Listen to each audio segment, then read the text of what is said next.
Promo റിവ്യൂയിലേക്ക് എല്ലാവർക്കും സ്വാഗതം. ഈ റിവ്യൂ ഇഷ്ടപ്പെടുവാണെങ്കിൽ ഒന്ന് ലൈക്ക് ചെയ്തും സബ്സ്ക്രൈബ് ചെയ്തും സപ്പോർട്ട് ചെയ്യണേ. അപ്പോൾ നമ്മുടെ ബബിത വൈജയന്തിയെ പോലെ കുറച്ച് അധികാരങ്ങളൊക്കെ ഒന്ന് പ്രയോഗിച്ചേക്കാം എന്നോർത്ത് കയറിപ്പോയതാണ്. കരയിപ്പിച്ച് വിട്ടു ബാലേന്ദ്രൻ.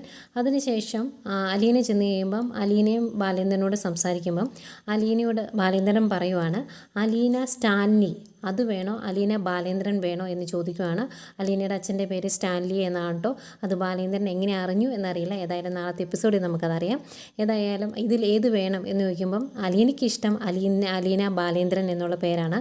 അത് കേൾക്കാൻ നല്ല രസമുണ്ട് എന്ന് പറയുമ്പം ബാലേന്ദ്രൻ പറയുന്നുണ്ട്, അങ്ങനെയാണെങ്കിൽ എൻ്റെ മകളാകേണ്ടി വരും, അങ്ങനെ മകളായിട്ടുണ്ടെങ്കിൽ അച്ഛൻ എന്ന് വിളിക്കേണ്ടിയും വരും എന്ന് പറയുമ്പം അലീനയ്ക്ക് ഭയങ്കര സന്തോഷമാണ് കേട്ടോ. കാരണം അലീനയുടെ ജീവിതത്തിൽ അങ്ങനെയുള്ള കാര്യങ്ങളൊന്നും നടന്നിട്ടില്ല. അച്ഛൻ അമ്മ എന്നൊന്നും ആരെയും വിളിക്കാനുള്ള അവസരം പോലും കിട്ടിയിട്ടില്ലല്ലോ.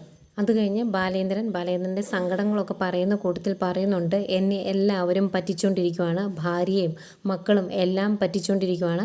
ഇപ്പം എൻ്റെ അടുത്ത് നിന്ന് ഈ സാരോപദേശം നടത്തുന്നത് നീ പോലും എന്നെ പറ്റിക്കുന്നില്ലേ എന്ന് ചോദിക്കുമ്പോൾ അലീനയ്ക്ക് ആകെ വിഷമാവുന്നുണ്ട് കേട്ടോ. ബാലേന്ദ്രൻ്റെ മനസ്സിൽ എന്തൊക്കെയോ കടന്നുകൂടിയിട്ടുണ്ട് എന്ന് അലീനയ്ക്കും മനസ്സിലാവുന്നുണ്ട്.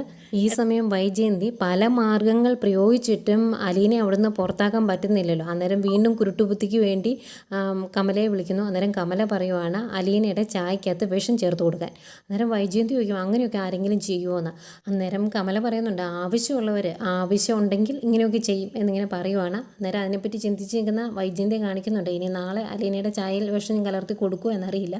ഇതൊക്കെയാണ് പ്രൊമോയായിട്ട് കാണിച്ചത്.